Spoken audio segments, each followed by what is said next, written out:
चीन ने 6 तरफ से ताइवान का घेराव शुरू कर दिया है। ताइवान को 21 लड़ाकू विमानों से घेरा है चीन ने। इस वक्त की बड़ी खबर, नैन्सी पेलोसी के ताइवान दौरे से बौखलाया चीन लगातार युद्धाभ्यास कर रहा है और 21 लड़ाकू विमानों से ताइवान की घेराबंदी की गई है। वो ताइवान जो खुद के एक स्वायत्त देश होने का दावा करता है, लेकिन चीन मानता है कि वन चाइना पॉलिसी के तहत ताइवान चीन का ही हिस्सा है और कभी न कभी वो उसे अपने में वापस मिला लेगा। लगातार धमकी देता रहता है कि उसको चाहे सैनिक ताकत के दम पर हो या फिर कोई और तरीका, लेकिन शी जिनपिंग उसे चीन के साथ वापस जोड़ने का ऐलान करते रहते हैं। और इस बीच 21 लड़ाकू विमानों से घेराबंदी की गई है। जी न्यूज पर एक्सक्लूसिव तस्वीरें, वो लड़ाकू विमान चीन के आप देख सकते हैं जिनसे घेराबंदी की जा रही है ताइवान की। वहीं ताइवान भी, जो कि एक लोकतांत्रिक देश है, चीन की तानाशाही, चीन के धौंस के सामने झुकने को तैयार नहीं है। उसने खुले हाथों से नैन्सी पेलोसी का स्वागत किया है। संवाददाता कृष्ण मोहन मिश्रा इस बड़ी खबर पर हमारे साथ जुड़ चुके हैं। कृष्ण मोहन, अगर बात की जाए इस समय के हालात की, ताइवान पूरी तरह से साफ कर चुका है कि अमेरिका का वो स्वागत करेगा। दूसरी ओर चीन धमकी दे रहा है, 21 लड़ाकू विमानों से घेराबंदी की है। इस सबके क्या मायने हैं? देखिए, अब बात ताइवान अमेरिका का स्वागत करेगा इससे भी आगे निकल चुकी है। कल शाम को सारी चीज़ें साफ हो गई कि ताइवान पहुंची नैन्सी पेलोसी, और उसके बाद जो स्वागत हुआ और जिस तरह से ताइवान के राष्ट्रपति ने जो कुछ भी कहा और नैन्सी पेलोसी ने जिस तरह से कहा, उससे ये बात साफ हो गई कि ताइवान को अमेरिका उस तरह से नहीं छोड़ने वाला है जैसे उसने यूक्रेन को छोड़ा था। अब सवाल यह है कि चीन क्या करेगा। चीन ने भी अपने इरादे जाहिर कर दिए। जो चीन ने कहा था कि वो ड्रिल शुरू कर देगा 50 मिनट के अंदर, सारी की सारी ड्रिल्स उसने शुरू कर दी है। दरअसल ड्रिल नहीं है ये, आप इसे रिहर्सल कह सकते हैं, एक पूरी तौर पर लाइव एक्सरसाइज कह सकते हैं जिसमें लाइव फायर्स का इस्तेमाल है जी। चीन ने यह भी कहा है कि वो टेरिटोरियल वाटर्स में आकर भी एक्सरसाइज शुरू करेगा ताइवान के। टेरिटोरियल वाटर्स यानी किसी देश के समुद्र तट से आगे का वो इलाका जहां उस देश की हुकूमत चलती है, जो कि 12 नॉटिकल माइल होता है। और उस इलाके में आकर अगर कोई जो दूसरा देश एक्सरसाइज करता है तो इसे संप्रभुता का उल्लंघन माना जाता है। इसे उसी तरह से माना जाता है जैसे आप सीमा का अतिक्रमण करें। अगर चीन टेरिटोरियल वाटर्स में एक्सरसाइज करता है, इसका मतलब है कि वो फाइनल असॉल्ट के लिए तैयार हो रहा है, फाइनल चीजों के लिए तैयार हो रहा है जी। और एम्फीबियस ऑपरेशंस की वो अगर एक्सरसाइज करेगा टेरिटोरियल वाटर्स में, तो वो एम्फीबियस वॉरफेयर की तैयारी करेगा, यानी समुद्र के जरिए बड़े पैमाने पर सैनिकों को उतारने की। ताइवान के मसले में चीन को ऐसा ही करना पड़ेगा जमीन में जाने के लिए। बिल्कुल, कृष्ण मोहन आप हमारे साथ बने रहिए, आपसे और भी जानकारियां लेंगे। अलग अलग तस्वीरें जो सामने आ रही हैं वो चीन के आक्रामक रवैये को दिखाती हैं और चीन लगातार धमकी दे रहा है कि वो ताइवान को अपने साथ मिलाकर रहेगा। ये बात कुछ समय पहले वो कहता रहा है। वन चाइना पॉलिसी का दुनिया को सम्मान करने की, खासतौर पर अमेरिका से उस वन चाइना पॉलिसी का सम्मान करने की मांग करता रहा है चीन। और जिस तरह से नैन्सी पेलोसी पहुंची हैं ताइवान, उसके बाद चीन ने 21 एयरक्राफ्ट तैनात किए हैं, ताइवान को 6 तरफ से घेर लिया है। वहीं ताइवान की अगर बात की जाए तो वो भी अपनी रक्षा के लिए, आत्मरक्षा के लिए युद्ध प्लान तैयार करके बैठा हुआ है और अलर्ट पर अमेरिकी की सेना भी है। अमेरिका की ओर से एक और समंदर में जहाज उतारे गए हैं। वहीं नैन्सी पेलोसी जब जा रही थी तो उसे एस्कॉर्ट करने के लिए अमेरिका के लड़ाकू विमान भी पहुंचे हुए थे। एक चीज जिस पर सभी जानकार एकमत हैं कि अमेरिका के साथ सीधा सीधा टकराव लेने से चीन अभी बचना चाह सकता है, लेकिन जो अभी हालात हैं, जिस तरह से उसने पूरी दुनिया के सामने अपनी पोस्टरिंग की हुई है कि अगर नैन्सी पेलोसी आएंगी तो वो अंजाम भुगतना पड़ेगा, तो ऐसे में क्या कोई दुस्साहस कर सकता है, ये बड़ा सवाल है। क्योंकि रूस और यूक्रेन में जंग चल रही है और उसका खामियाजा पूरी दुनिया को उठाना पड़ रहा है। और यूक्रेन और रूस की जंग के बाद से ही यह आशंका लगाई जा रही थी कि क्या चीन भी ताइवान में ऐसी कोई हरकत कर सकता है। चीन ने ताइवान के आसपास चक्रव्यूह रचा हुआ है। ताइवान के पास 6 जगह युद्धाभ्यास कर रहा है, 21 लड़ाकू विमानों से घेरा है। और ये आप देख सकते हैं मैप के जरिए, ताइवान एक आइलैंड कंट्री है और चारों तरफ से आप देख सकते हैं चीन ने 21 लड़ाकू विमान, अपने जो जहाज हैं, जंगी जहाज, वो तैनात किए हुए हैं। चीन की सेना समंदर में युद्धाभ्यास कर रही है। एयरक्राफ्ट कैरियर शैंडोंग को भी तैनात किया गया है। चीन पूरा चक्रव्यूह रच के तैयार बैठा है ताइवान के पास उसे निगलने की तैयारी करके। लेकिन बड़ा सवाल, क्या ताइवान की रक्षा कर रहा अमेरिका चीन उससे सीधे टकराने की जुर्रत कर सकता है?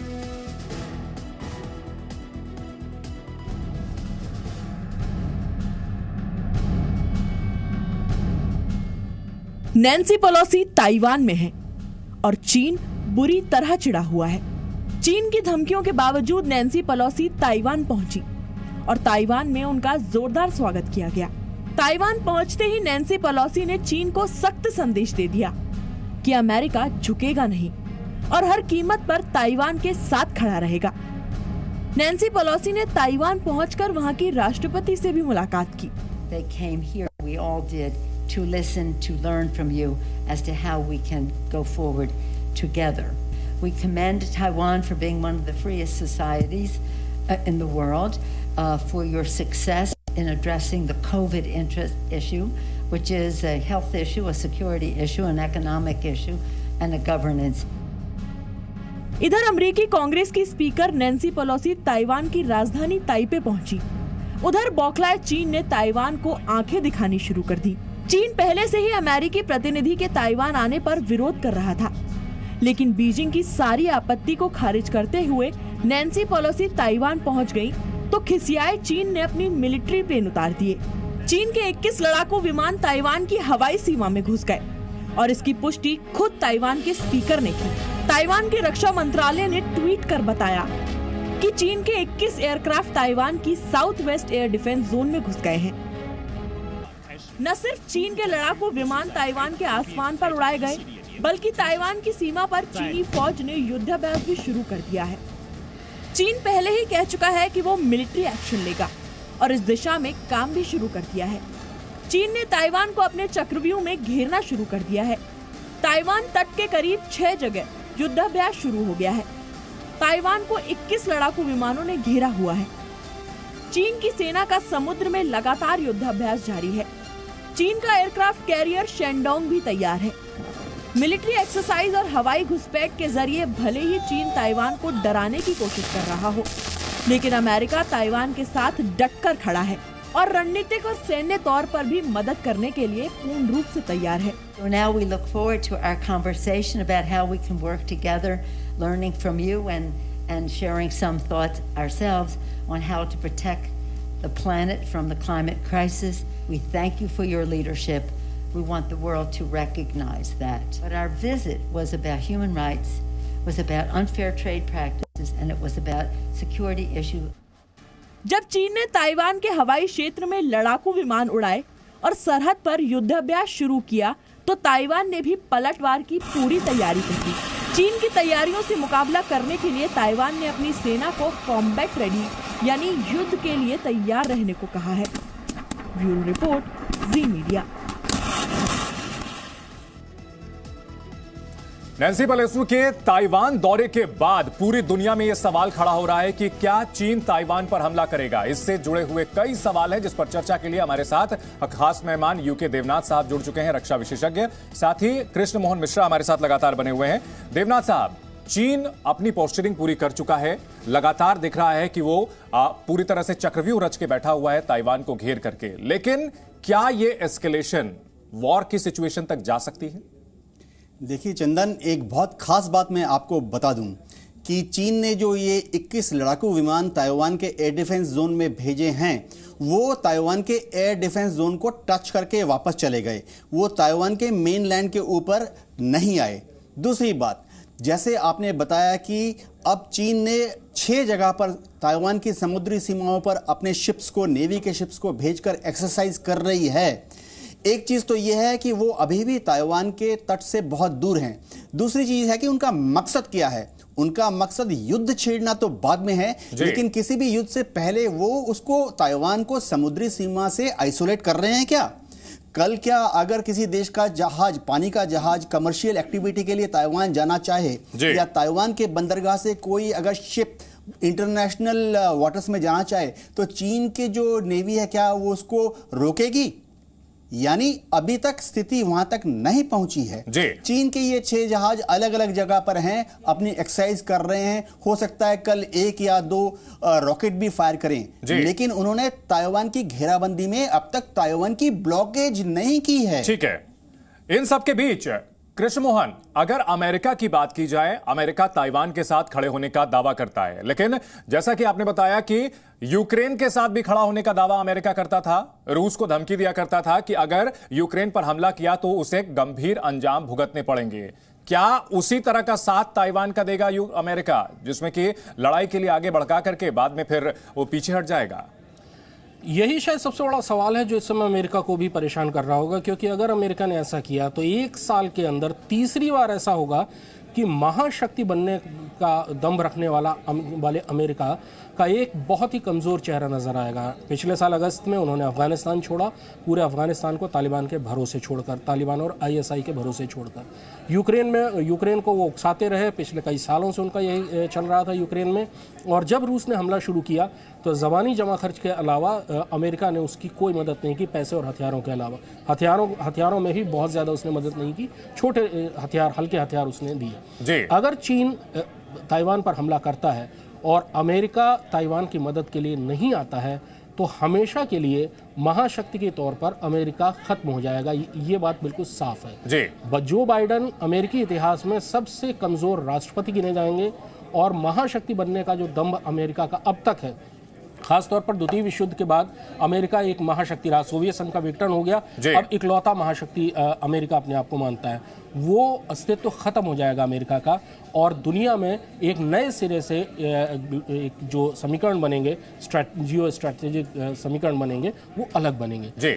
अमेरिका के सामने सबसे बड़ा चैलेंज इस समय अपना चेहरा बचाने का है और वही एक बात है कि जो कि सबसे ज्यादा गंभीर है कि क्या अमेरिका 1 साल में तीसरी बार अपने आप को कमजोर दिखाने का खतरा उठाएगा? यूके देवनाथ साहब, क्या लगता है अमेरिका की क्या स्ट्रैटेजी होगी? क्योंकि यहां पर सब कुछ अमेरिका के रुख पर निर्भर करता है, क्योंकि चीन तो लगातार आक्रामक बयान जो है ताइवान को लेकर देता रहा है। कहा यह भी जाता है कि वो शी जिनपिंग इस मामले में चाहते ये हैं कि उनके जीते जी ताइवान का मामला जो है वो सुलझ जाए और वन चाइना पॉलिसी जो है वो प्रैक्टिकल तौर पर अमल में आ जाए। तो ऐसे में अमेरिका का क्या रुख होगा आगे? देखिए, अमेरिका का रुख जो है वो थोड़ा डावांडोल है। अमेरिका ने अपनी फौजों को तैनात किया है, एयरफोर्स और आर्मी को तैनात किया है, लेकिन वो अभी भी ताइवान के मेनलैंड से काफी दूर हैं जी। अगर अमेरिका चाहे तो भी अगर युद्ध हुआ तो वो चीन के मेनलैंड पर क्या अपने बम गिराएगा? नहीं। अगर युद्ध होता है तो अगर चीन की फौज ताइवान पर आ जाती है तो क्या अमेरिका अपने फौजियों को ताइवान की जमीन पर युद्ध करने के लिए भेजेगा? नहीं जी। सिर्फ अमेरिका ये करेगा कि ताइवान को अस्त्र शस्त्र मुहैया कराएगा, रॉकेट मैं आगे इस सवाल पर आपके पास आऊंगा। देवनाथ साहब, आपने बहुत अहम बात की है, अस्त्र शस्त्र का जो ये मामला है, मेरा अगला सवाल इसी से जुड़ा होने वाला था। इससे पहले एक बड़ी खबर अपने दर्शकों को बता दें, चीन ने 6 तरफ से ताइवान का घेराव शुरू कर दिया है। ताइवान की 21 लड़ाकू विमानों से घेराबंदी की जा चुकी है। लड़ाकू विमानों से घेरा गया है, एक ओर समंदर में घेराबंदी, दूसरी ओर लड़ाकू विमान उड़ रहे हैं और कहीं ना कहीं यह संदेश देने की कोशिश मिलाया हुआ चीन कर रहा है कि वो अमेरिका के इस हिमाकत को बर्दाश्त नहीं करेगा। लगातार युद्धाभ्यास कर रहा है। नैन्सी पेलोसी जो कि ताइवान पहुंची और वहां उनका जोरदार स्वागत किया गया। ताइवान, आपको बता दें, किसी जमाने में चीन का हिस्सा हुआ करता था, लेकिन राजनीतिक वजहों से ताइवान अलग हो गया और चीन के उलट ताइवान में लोकतंत्र है, वहां चुनी हुई सरकार काम करती है, जबकि चीन में कम्युनिस्ट पार्टी की तानाशाही चलती है। और ऐसे में चीन लगातार दावा यह करता है कि वो एक ना एक दिन ताइवान को अपने साथ वापस मिलाकर रहेगा। इन सब के बीच एक और बड़ी खबर आ रही है, अपने दर्शकों को बता दें, ताइवान से जुड़ी हुई ब्रेकिंग न्यूज। ताइवान पर चीन को पाकिस्तान का समर्थन मिला है। पाकिस्तान वन चाइना पॉलिसी के समर्थन में है और पाकिस्तान जो कि चीन का पिट्ठू है, उसमें कोई हैरानी की बात नजर नहीं आती कि चीन का समर्थन कर रहा है। वन चाइना पॉलिसी के समर्थन में है पाकिस्तान, जिसमें चीन ने बड़े पैमाने पर निवेश किया हुआ है, कर्ज देता है, उसके रहमो करम पर है, लिहाजा पाकिस्तान के विदेश मंत्रालय ने चीन का समर्थन किया है। कृष्ण मोहन, एक्सपेक्टेड लाइन पर है पाकिस्तान का रिएक्शन, इसमें कुछ भी हैरानी की बात नहीं है। पाकिस्तान चाइना का समर्थन हर स्थिति में करेगा, लेकिन उससे बहुत ज़्यादा फर्क नहीं पड़ता है। पाकिस्तान की ऐसी स्थिति नहीं है कि वो चीन की कुछ मदद कर सके, और वैसे भी अगर अमेरिका और चीन आमने सामने जाएंगे तो पाकिस्तान की कहीं किसी भी पक्ष में मिलने से कोई खास फर्क नहीं पड़ेगा। पाकिस्तान इस मौके का इस्तेमाल भी बार्गेन के लिए कर रहा है कि वो अमेरिका के ऊपर थोड़ा सा और प्रेशर डाल दे कि हमें कुछ और पैसे या कुछ और मदद मिल जाए तो हम फिर चीन के समर्थन में न जाएं, उसमें न्यूट्रल रहें। हालांकि चीन जिस दिन चाहेगा उस दिन पाकिस्तान को एक्टिवली पार्टिसिपेट करना पड़ेगा। चीन का इसमें पाकिस्तान पर पूरी तौर पर कब्जा है। पाकिस्तान की हर पॉलिसी चीन निर्धारित करता है, तो जिस दिन चीन चाहेगा उस दिन पाकिस्तान जो वो चाहेगा वो करेगा। बहरहाल पाकिस्तान जो आज कह रहा है वो सिर्फ एक बार्गेनिंग चिप की तरह इस्तेमाल कर रहा है उसको, कि वेस्टर्न ब्लॉक उसको थोड़ा सा और कुछ मदद दे, कुछ और उसको लेवरेज दे, जिससे वो इस मौके का भी थोड़ा सा फायदा उठा सके। इन सब के बीच देवनाथ साहब, जो सवाल जिस पर हम बात कर रहे थे, यहां कुछ फैक्ट्स रखना चाहूंगा। अगर अमेरिका की बात की जाए तो अमेरिका में रिसेशन आ चुका है, ऐसा जानकार मानते हैं। लगातार 2 क्वार्टर में वहां पर गिरावट देखने को मिली है इकोनॉमी में, और यह माना जा रहा है कि वहां आने वाले दिनों में फाइनेंशियल हालत जो है इकोनॉमी की खराब हो रही है। और माना जाता है कि युद्ध जो होता है किसी भी अर्थव्यवस्था को रफ्तार देने के लिए काफी काम आता है, खासतौर पर जो साम्राज्यवादी देश होते हैं, बड़े देश होते हैं, उनके लिए। तो क्या ये जो सारी कवायद है हथियार बेचने की तो नहीं है? अमेरिका का जो मिलिट्री इंडस्ट्रियल कॉम्प्लेक्स है वो बहुत ही पॉलिटिकली मोटिवेटेड है। अमेरिका के जितने उद्योगपति हैं वो चाहते हैं कि कहीं पर युद्ध हो जाए, ताकि अमेरिका जो है अपने यहाँ जो हवाई जहाज, टैंक, तोप, गोला बारूद, रसद बना रहा है, उनकी पूरी दुनिया में बहुत बिक्री हो। जब से यूक्रेन का युद्ध हुआ है तब से अमेरिका के अस्त्र शस्त्र जो हैं वो 50% ज्यादा बिकने शुरू हो गए हैं, ना सिर्फ यूक्रेन में वरन दूसरे देशों में भी। बिल्कुल। इसी तरह से अगर ताइवान पर खतरे का बादल मंडराता है तो आसपास के जितने लिटरल स्टेट हैं जैसे कि वियतनाम, फिलीपींस, इन सबको, मलेशिया, इन सबको भी मजबूरी में अमेरिका से अस्त्र शस्त्र खरीदने पड़ेंगे। इत्तेफाक रखते हैं आप? बिल्कुल सही बात है। हमेशा जो लड़ाइयाँ होती हैं वो कुछ लोगों के लिए बहुत फ़ायदेमंद होती हैं, ज़्यादातर लोगों के लिए ख़राब होती हैं, लेकिन कुछ लोगों के लिए, कुछ देशों के लिए, कुछ उद्योगों के लिए बहुत अच्छी होती हैं। और वो सारे के सारे वो उद्योग हैं जिनका युद्ध से सीधा वास्ता होता है। अमेरिका उनमें प्रमुख है। अगर लड़ाई शुरू होती है तो उसका अमेरिका पर क्या असर पड़ेगा वो बाद में देखना होगा, लेकिन अमेरिका में जो बड़े बड़े वेपन जायंट्स हैं जो कि दरअसल अमेरिका की जो पॉलिसी, नेशनल पॉलिसी, उसको ही प्रभावित करते हैं, वो निश्चित तौर पर फायदे में रहेंगे। पिछले 1 साल में बहुत कष्ट में यूरोप रहा, और आगे और स्थिति आती जाएगी रूस और यूक्रेन के युद्ध से, लेकिन अमेरिका की जो वेपन इंडस्ट्री है वो बूम कर रही है, इसमें कोई दो राय नहीं। बिल्कुल, इस बहस को हम आगे बढ़ाएंगे, इस पर और भी अपडेट आपको देते रहेंगे चीन और ताइवान से जुड़ी हुई। यहां रुकेंगे एक छोटे से ब्रेक के लिए, फौरन लौटते हैं।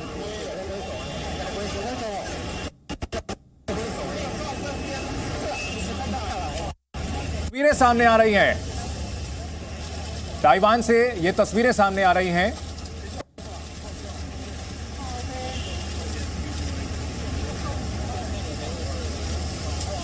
नैन्सी पेलोसी जो कि ताइवान दौरे पर पहुंची हुई हैं, एक और चीन बौखलाया हुआ है, वहीं ताइवान इन सबसे बेपरवाह नैन्सी पेलोसी का स्वागत कर रहा है और साफ साफ चीन को चिढ़ा रहा है और यह संदेश दे रहा है कि तुम्हारी धमकियों से हम डरने वाले नहीं हैं। अपने कार्यक्रम लगातार कर रहा है और इस बीच चीन समंदर से लेकर आसमान तक चारों तरफ ताइवान के आसपास घेराबंदी करता हुआ नजर आ रहा है। ऐसे में सवाल उठ रहा है कि अगर चीन रुकेगा नहीं, अमेरिका झुकेगा नहीं, तो क्या ताइवान में एक और वॉर शुरू होने वाली है? ताइवान में अगर वॉर होती है तो इसका दुनिया पर क्या असर पड़ेगा, भारत जैसे देशों पर क्या असर पड़ेगा? एक और जहां पूरी दुनिया रूस और यूक्रेन के बीच जंग की वजह से महंगाई की मार झेल रही है, जो सप्लाई चेन है अनाज का वो पूरी तरह से ध्वस्त हो चुका है, एनर्जी सप्लाई जो है वो पूरी तरह से ध्वस्त हो चुकी है। यूरोप के देश करा रहे हैं, वहां महंगाई उच्चतम स्तर पर पहुंच चुकी है, 40 साल के उच्चतम स्तर पर पहुंच चुकी है महंगाई। ऐसे में अब क्या दुनिया एक और युद्ध अफोर्ड कर सकती है? इन सब के बीच बड़ा सवाल ये कि अगर चीन और ताइवान के बीच लड़ाई होती है तो क्या ये वर्ल्ड वॉर का आगाज होगा, तीसरे वर्ल्ड वॉर का आगाज होगा? क्योंकि रूस चीन का समर्थन कर रहा है, जिस तरह से चीन ने भी रूस का समर्थन किया था। नॉर्थ कोरिया चीन का सहयोगी है, पाकिस्तान जिसमें अभी अभी खबर आई है कि उसने चीन का समर्थन किया है। ऐसे में क्या दुनिया दो धड़ों में बढ़ जाएगी और जो लड़ाई है ये आगे वर्ल्ड वॉर की तरफ भी बढ़ सकती है? ऐसी भी आशंका कुछ जानकार मानते हैं, लेकिन चीन के इस पूरे पोस्चरिंग को कई जानकार मानते हैं कि वो सिर्फ अपने देशों का, अपने देशवासियों का मोराल हाई रखने के लिए दुनिया में जो सुपर पावर होने का दम भरता है सिर्फ एक पोस्टरिंग कर रहा है, क्योंकि आने वाले दिनों में कम्युनिस्ट पार्टी का एक अहम अधिवेशन होना है जिसमें तीसरी बार शी जिनपिंग को राष्ट्रपति चुना जा सकता है। और इसी वजह से सवाल ये उठ रहा है कि ये सारी पोस्टरिंग क्या आगे कन्फ्रंटेशन की ओर बढ़ेगी, क्या कोई लड़ाई छिड़ सकती है। कृष्णमोहन, तस्वीरें लगातार सामने आ रही हैं ताइवान से। ताइवान बिल्कुल बेपरवाह, बेखौफ नजर आता है। ताइवान के पास इस समय बेखौफ होने के अलावा कोई रास्ता नहीं है। चीन बहरहाल आज नहीं तो कल ताइवान को चीन में मिलाने की कोशिश करेगा ही करेगा। ये चीन की एक बहुत पुरानी ख्वाहिश है 5 फिंगर्स को यूनाइट करने की, माओ से तुम ने दी थी। 5 फिंगर्स में एक ताइवान भी आता है। ताइवान को चीन अपना हिस्सा मानता है। बहरहाल उसमें दुनिया के देशों को लेकर भी, दुनिया के अलग अलग देशों में भी उस मामले में राय बटी हुई, संयुक्त राष्ट्र संघ में भी राय बटी हुई है। लेकिन ताइवान के पास अपनी आज़ादी बचाने के लिए एक बेखौफ होकर लड़ने की तैयारी करने के अलावा कोई रास्ता नहीं है। चीन के सामने ताइवान की कोई हैसियत नहीं है मिलिटरीली अगर देखा जाए। विश्व जनमत क्या ताइवान को निगले जाते हुए देखेगा? और अगर ताइवान को चीन बड़े आसानी से निगल लेता है तो अगला नंबर किसका होगा? मुझे डर है कि अगर ताइवान के मसले पर दुनिया कुछ नहीं बोली और चीन ने ताइवान को निगल लिया तो अगला नंबर भारत का होगा। भारत के कुछ हिस्सों पर चीन जरूर कब्जा करने की कोशिश, बिल्कुल कोशिश करेगा। लेकिन भारत ने पहले ही दिखा दिया है, 2 साल पहले जिस तरह से पैंगोंग लेक पर पूरी तरह से गतिरोध हुआ था, भारत ने दिखा दिया था कि उसे चीन हल्के में नहीं ले सकता। ना ही भारत को ताइवान जैसा छोटा देश है, बल्कि पूरी ताकत के साथ, मिरर इमेज के साथ चीन की सेना का सामना कर सकता है और सीमा पर डटा हुआ है। चर्चा लगातार जारी रहेगी। बड़ी खबर, बड़ी तस्वीरें जो आ रही है लगातार आपको दिखाते रहेंगे।